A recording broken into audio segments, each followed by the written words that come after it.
Matka je prvým príkladom lásky, odvahy a obety, ktorý stretneme v našom živote.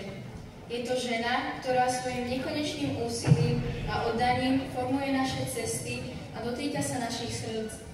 Je prítomná vo všetkých našich úspechoch, ale aj vo chvíľach, keď sa nám zdá, že sme sa stratili. A aby sme nezabudli na naše babičky, ktoré nás láskou rozmaznávajú, chránia a ľúbia, radi by sme im venovali z hĺbky našich srdc pár krásnych veršov od Milana Rufusa. Modlitba za starku. Matička Božia, ty deťom dvakrát milá, počúvaj, čo ti teraz rozpoviem. Nechaj nám starku, aby mi dlho žila. Starka má pre mňa času, koľko chcem. Starka je vľúdna, má Boží pokoj v duši. Starka sa o nás nikým nedelí, má času ľúbiť nás a nič ju nevyruší. Pri nej má týždeň 7 nedelí.